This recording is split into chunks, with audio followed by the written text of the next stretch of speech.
안녕하세요. 잘못된 세금 컨설팅을 뒤집는 안영준 세무사입니다. 오늘은 과점주주에 대해서 이야기해 보도록 하겠습니다. 많은 분들이 과점주주가 되면 큰 문제가 생긴다고 생각을 하고 계시는데요. 사실 과점주주에 대한 오해가 굉장히 많습니다. 오늘은 이 과점주주와 관련된 오해들을 풀면서 이와 관련된 차명주주가 왜 더 위험한지에 대해서 이야기를 해보려고 합니다.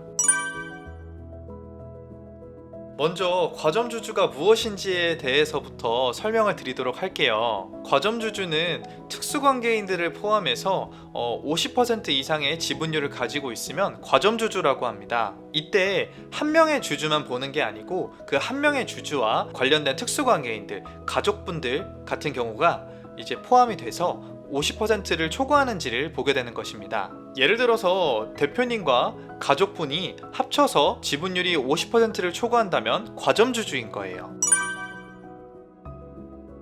과점주주가 되면 페널티가 있습니다. 첫째, 법인이 세금을 체납하고 이 법인의 재산을 처분을 해도 이 체납한 세금에 대해서 처리를 하지 못한다면 과점주주들은 이 세금에 대해서 자신의 지분율만큼 책임을 져야 합니다. 즉, 법인이 이제 납부하지 못한 세금 같은 경우에는 과점주주들은 자신의 지분율만큼 책임을 져야 한다는 내용입니다. 하지만 사업을 하시면서 이런 극단적인 상황 같은 경우를 가정을 하지는 않습니다. 오히려 사업이 망할 것보다는 어떻게 하면 잘 될지에 대해서 고민을 많이 하시잖아요. 그러므로 이 페널티가 과도하게 신경 쓸 페널티는 아닌 것 같습니다. 또 하나 대표님들이 걱정하시는 부분은 간주취득세입니다. 과점주주가 되면 부동산을 취득하실 때 법인도 취득세를 내고 주주도 취득세를 한 번 더 내게 되는 걸로 알고 있습니다. 그러니까 대표님들께서 생각하시는 것들은 법인이 이제 부동산을 취득할 때 취득세를 내고, 그리고 그 법인의 취득세에 대해서 개인도 간주취득세라는 것을 내는 것으로 생각하고 계세요. 하지만 여기서 중요한 사실은 설립 시부터 과점주주였다면 여기에 대해서 간주취득세를 낼 상황이 없습니다. 이 점을 모르시고 간주취득세가 조금 무서워서 설립 시부터 차명주주를 세우고 법인을 설립하시는 경우들이 꽤 많습니다. 또한 이렇게 나중에 지분을 다시 사와서 어떤 과점주주가 된 경우에는 취득세를 딱 한 번만 내면 됩니다. 이렇게 취득세를 또 냈다면 나중에 법인에서 부동산을 새롭게 취득을 하더라도 이 취득세에 대해서는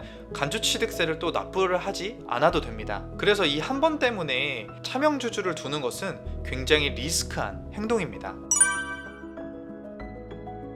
차명주주를 두는 것은 더 큰 문제를 만들 수가 있습니다. 차명주주는 불법이고, 그리고 이 차명주주에 대해서 배당을 줄 수가 없어서 세금 문제가 혹은 배당 문제가 발생하게 되고, 또는 가업 승계할 때 이 차명주주가 굉장히 큰 문제를 발생시키기 때문에 이런 심각한 상황을 발생할 수 있어서 좋은 선택은 아닙니다. 그래서 방금 아까 말씀드렸던 이런 문제들에 관련된 세금 문제가 과점주주에 대한 이런 페널티보다 훨씬 클 수가 있습니다.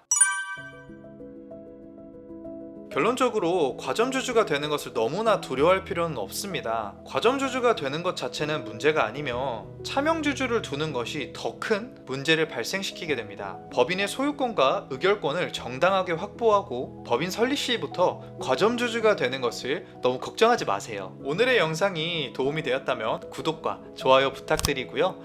추가적인 문의사항이 있다면 댓글로 남겨주시면 자세한 상담 도와드리도록 하겠습니다. 감사합니다.